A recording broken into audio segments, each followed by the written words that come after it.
तो गाइस पिछले वीडियो में हमने आपसे प्रॉमिस किया था कि हम यूनिट वाइज जो भी एनसीईआरटी की कॉम्प्लिकेटेड लाइंस है, जो भी एनसीईआरटी की कंट्रोवर्शियल लाइन है, या जो भी एनसीईआरटी की लाइन कंफ्यूजिंग है, जिससे कंफ्यूजिंग सवाल बनते हैं, चाहे वो एसर्शन रीजन हो, चाहे वो पीवाईक्यूज आए हुए हैं, उन सवालों को आपके साथ डिस्कस करेंगे, उन लाइंस को आपके साथ डिस्कस करेंगे और आपको उसका अंडरलाइन कॉन्सेप्ट समझाएंगे, ताकि जो ऐसे कंट्रोवर्शियल क्वेश्चंस आते हैं आप उसमें गलती करके अपने 4 नंबर ना गवाएं।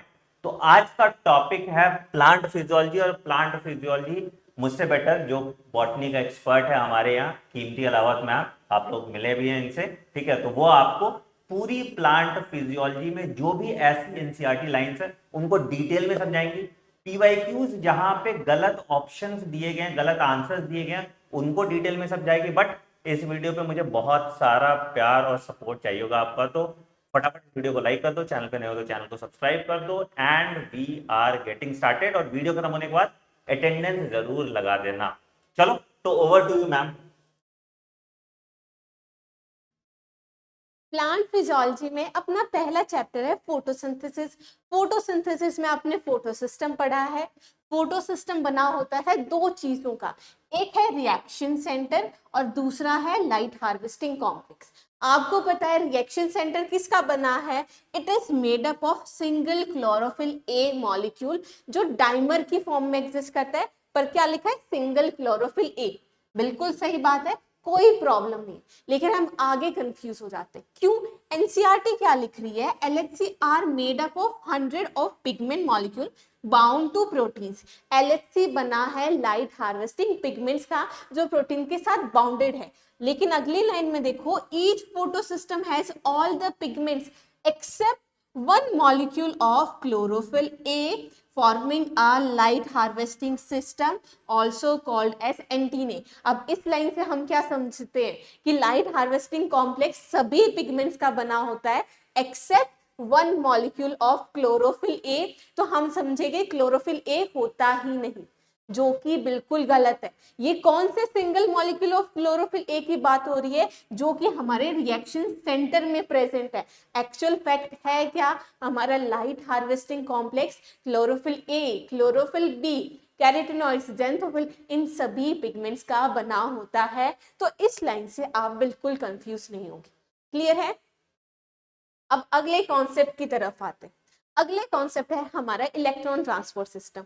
इलेक्ट्रॉन ट्रांसपोर्ट सिस्टम का बेसिस है रिडॉक्स पोटेंशियल। जितना ज्यादा रिडॉक्स पोटेंशियल उतना ज्यादा अच्छा वो इलेक्ट्रॉन एक्सेप्ट, मतलब जितना ज्यादा रिडॉक्स पोटेंशियल होगा उतने अच्छे से वो इलेक्ट्रॉन को गेन करेगा। एनसीईआरटी खुद यही लिखती है, these electrons are transferred to another acceptor molecule that has greater redox potential। मतलब इलेक्ट्रॉन किसको पास ऑन हो रहा है? जिसका ज्यादा रिडॉक्स पोटेंशियल है।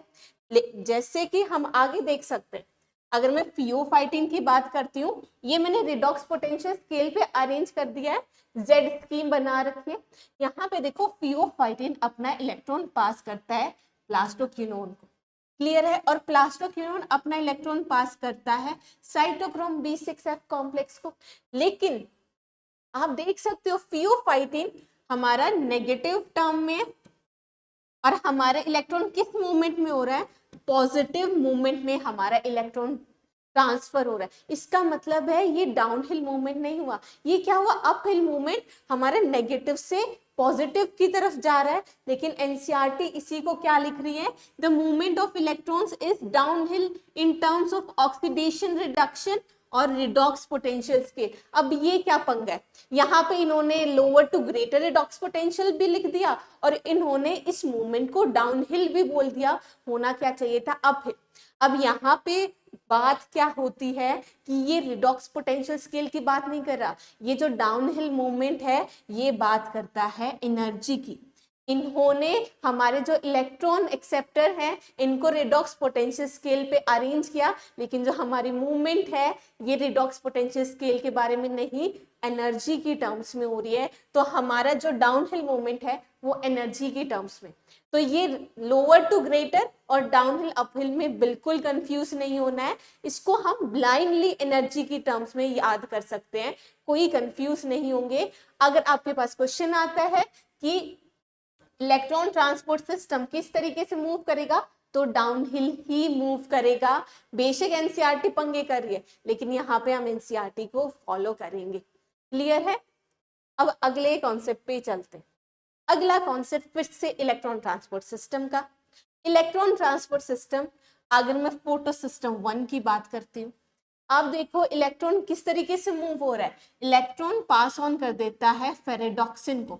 इलेक्ट्रॉन किसके पास चला जाता है? फेरेडॉक्सिन।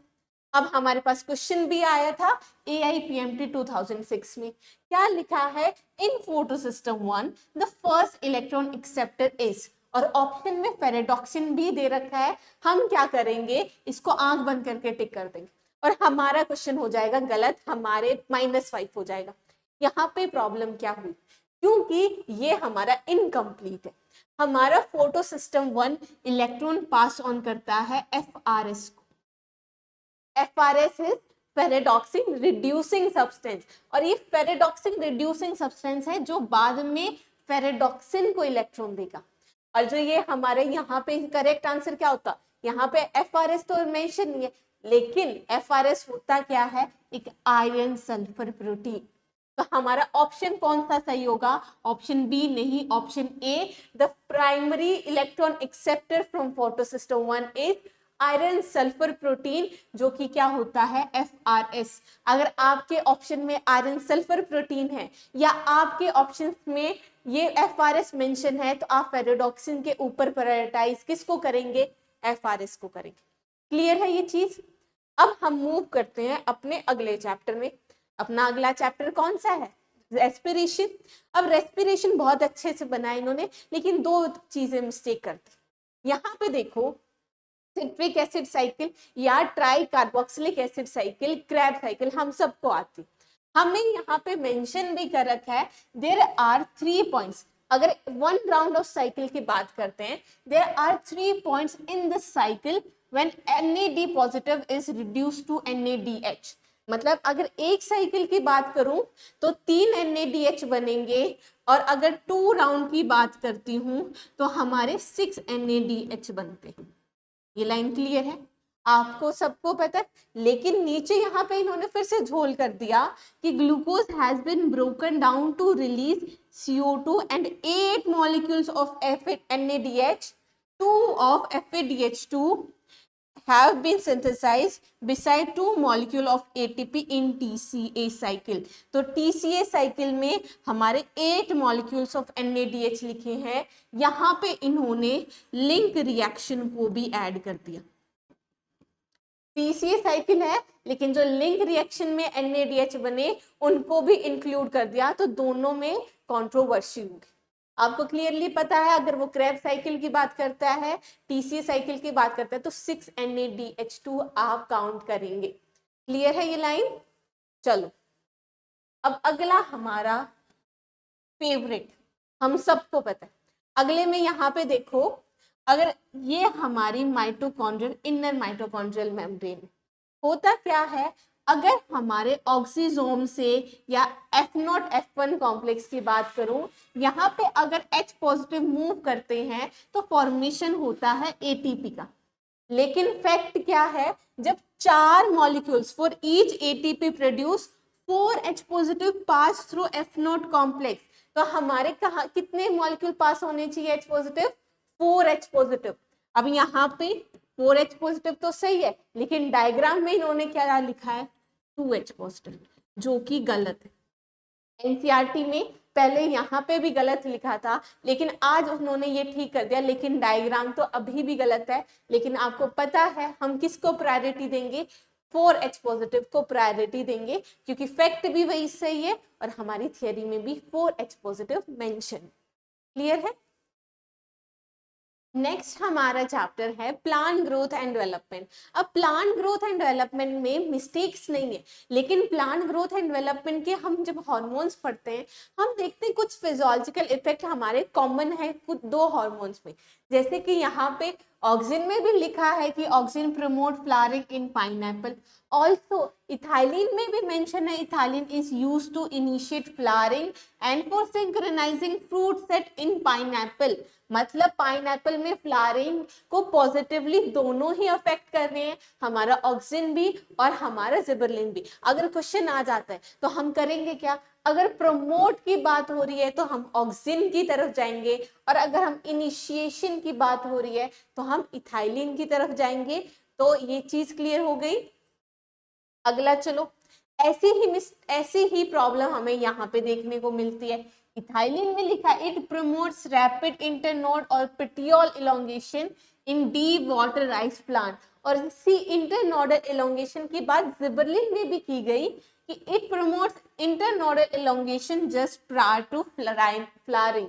इसका मतलब है इंटरनोडल इलोंगेशन दोनों ही कोर्स कर रहे हैं, हमारा इथाइलिन भी और हमारा जिबरलिन भी।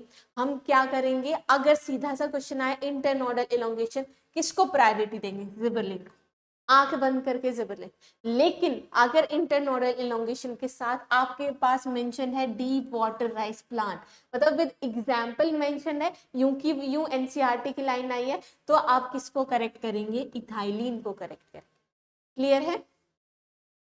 अब अपना नेक्स्ट, ये हमारा AIPMT 2010 का क्वेश्चन। अगर मैं यहाँ पे देखूं क्वेश्चन, देखो one of the commonly use plant growth hormone in tea plantation is.